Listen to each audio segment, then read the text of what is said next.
Kettlebell swings have become increasingly popular across the internet over the past couple of years, and once you understand what's actually happening in your body, it makes complete sense. Everything I do involves everything. It involves full body. One movement works your entire body at once, and all it takes is a few minutes, a session. But it goes even deeper than that, and by the end of this, you'll know if you should be doing this exercise. Most workouts ask you to pick a lane. Either you're building strength or you're getting your heart rate up, and rarely both at the same time. The kettlebell swing breaks that rule completely. Every rep asks your glutes, hamstrings, and lower back to fire together in one explosive motion, which is the exact kind of power your body relies on for things like carrying in every grocery bag in one trip, hauling something heavy off the ground without thinking twice about it, or keeping up with your kids or grandkids without running out of gas halfway through. And because that motion repeats over and over in a short window, your heart rate climbs right along with the strength demand. You're not choosing between cardio and strength training anymore. You're doing both in the same set. That's part of why a handful of minutes with a kettlebell can outwork a much longer session of something slower and safer. Your body isn't built to separate power from endurance. It's built to use both together, and this is exactly the kind of movement FitZip keeps coming back to. One simple exercise doing the job of 3. I'm going to be giving you a simple kettlebell swing sequence you can do to get the best results in the least amount of time, but we'll get to that later on. There's a second thing happening with every swing that most people never notice, and it has nothing to do with how tired your legs feel afterward. The swing is a power movement. That means it's not just about how much weight you can move, it's about how fast you can move it. And that quality, producing force quickly, is what separates a body that feels light and capable from one that feels like it's dragging through the day. Think about the last time you had to move fast without thinking. Stepping off a curb wrong, reaching out to catch something falling off a shelf, hustling to grab a door before it swings shut. None of that is raw strength doing the work. That's quick, explosive power, and it's usually the first physical quality to fade if you're not training it directly. The swing trains it every single rep. And that's exactly why people who add swings into their week start noticing they move through their day with a little more snap. Less of that heavy sluggishness, more of that quick, ready feeling like your body is actually on your side again. There's actually one other kettlebell move I want to show you later that pairs perfectly with the swing and builds on that same capable feeling from a completely different angle, so keep that one in the back of your mind as we keep going. Now, everything we've covered so far comes from what the swing does the moment you're actually doing it. But there's a piece of the puzzle that decides whether your body holds on to this for the long run, and that's worth pausing on for a second. Most programs are built around the muscles you can see and skip the small stabilizers that hold everything else together. That's exactly why so many people build strength in one area and still feel stiff, achy, or like their body is quietly breaking down somewhere else. The Reset Your Body Blueprint is the foundation program built around those overlooked stabilizer muscles most workouts ignore completely. Aging has less to do with getting older and everything to do with what happens when we stop moving certain ways and let those stabilizers go quiet on us.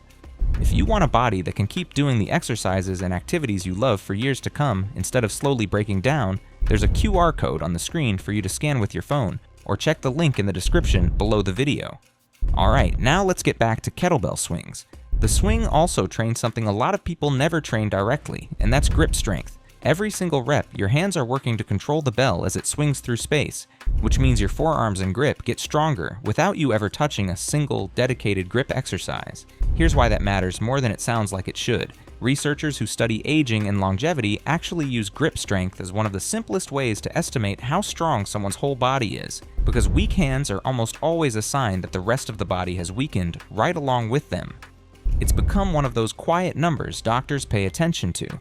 Not because your hands themselves are what matters, but because they tend to reflect what's happening everywhere else in your body. Think about what a weak grip actually costs you day to day. Twisting off a stubborn bottle cap, holding onto a leash while a dog decides to bolt after a squirrel, catching yourself on a railing if your foot slips on a wet step, gripping a steering wheel firmly enough on a long drive without your hands getting tired. None of these feel like exercises, but they all depend on the same forearm and hand strength the swing is quietly building every time you pick up the bell. There's a deeper piece here too. Strong hands and forearms usually come with stronger tendons and connective tissue running through your whole arm, which is part of what keeps that entire area feeling stable instead of fragile as the years go on. All of that from one movement you were probably already planning on doing anyway. And here's the part that makes it even better. All of this happens without hammering your knees or your spine the way something like running does. The swing is driven from the hips, so your joints stay out of harm's way, while your grip, back, and legs are doing the real work underneath. You get the strength benefit without paying for it the next morning. There's a benefit here that might matter most if you're sitting at a desk for a good chunk of your day, and it's what the swing does for your posture. Sitting for hours pulls your hips into a shortened position and rounds your shoulders forward, and over time your body just starts accepting that as the new normal. You stand up out of your chair, and there's this quiet stiffness through your hips and lower back that takes a minute to shake off, and a lot of us have just learned to live with it. The swing works directly against that. Every single rep forces you to snap your hips back to fully extended and stand tall at the top, which is the exact opposite of the slouched, folded forward position your day job has been quietly training into you for years. It's essentially reps of good posture, over and over, in a way that a stretch or a reminder to sit up straight never actually delivers on. There's also something happening with your hip flexors specifically that's worth understanding. Those muscles at the front of your hip spend all day shortened while you sit, and they get used to living in that compressed position. The swing forces them to lengthen and fire from a fully open position over and over, which is the kind of repeated stretch under tension that a static stretch alone can't really replicate. You're not just standing up straighter for a moment, you're teaching those muscles what their full range is supposed to feel like again. Keep this up consistently, and you're not just building strength, you're retraining your body to default back to standing tall instead of hunching forward without even realizing it's happening. Over a few weeks, that tends to show up as less tightness through your lower back by the end of the day, and a little more ease standing up out of a chair or climbing out of the car. So here's that kettlebell swing sequence I promised you at the start, and it's about as simple as it gets. You don't need a long, complicated workout for any of this to work. 3 rounds of 20 swings, resting about a minute between each round, is enough to get your heart rate up and challenge your strength at the same time. If you're newer to kettlebells, start a little lighter and focus on nailing that hip hinge before you add more weight to the bell. The whole thing takes about 10 minutes from start to finish, which is exactly why it fits into a day that's already full. Now, remember that other kettlebell move I mentioned earlier. That's the goblet squat, and it earns its spot right alongside the swing. Where the swing trains that quick, explosive hip snap, the goblet squat trains the opposite quality, slow and controlled strength through your hips and knees under a steady load. Holding the bell against your chest keeps your torso naturally upright as you lower down, which is a lot friendlier on your lower back than a barbell resting on your shoulders. It also asks your hips to move through a much deeper range of motion than the swing's hip hinge does, which keeps that joint mobile instead of gradually getting stiffer year after year. And holding the weight up front builds real upper back and core strength without a single dedicated ab exercise, since your torso has to resist the bell pulling you forward the entire time. Add 3 sets of 10 goblet squats after your swing rounds, and you've got a complete lower body routine that trains explosive power, controlled strength, hip mobility, and core stability, all from 2 movements and 1 kettlebell.